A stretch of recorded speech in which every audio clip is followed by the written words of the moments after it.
তো অবশেষে আমরা চলে এলাম মায়াপুরে। আর ওই দেখো দূরে মন্দিরটা দেখা যাচ্ছে। মায়াপুরে ঢোকার আগে সবাই বলল যে কিছু খেয়ে নেবে, তো এরা তো খেয়ে নিয়েছিল, আমি তখনও কিছু খাইনি। তারপর খাওয়া দাওয়া কমপ্লিট করে অবশেষে আমরা এখন ঢুকে যাচ্ছি মন্দিরের দিকে। আর এখনো মন্দিরটা তৈরি হচ্ছে, যেটা মেন মন্দির। তারপরে আমরা সেটা দেখে এখন আমরা যাব রাধাকৃষ্ণের মন্দির। আর ভিড়টা দেখে তো বুঝতেই পারছো কত লোক ভেতরে। মানে আমরা সকালবেলা অনেক তাড়াতাড়ি পৌঁছে গিয়েছিলাম, আর তখন মায়াপুরে প্রায় টেম্পারেচার ছিল 9 ডিগ্রির কাছে।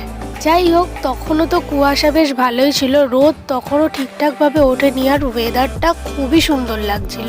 আমাদের এইটুকু ভাগ্য ভালো ছিল যে আমরা রোদটা পেয়েছিলাম, কারণ এই শীতকালে আর সেদিনকে যে রোদ পাবো মানে এটা আমরা আশাও করতে পারিনি। তো তারপর তো আমরা ফটোস ভিডিওস তুলে এখন চলে যাচ্ছি ভেতরের মন্দিরগুলো দেখে। আর তোমরা এই ভিডিওর পার্টগুলো কেমন এনজয় করছো অবশ্যই আমাকে কমেন্টে জানিও। তারপর কোথায় গেলে আসছে নেক্সট পার্ট।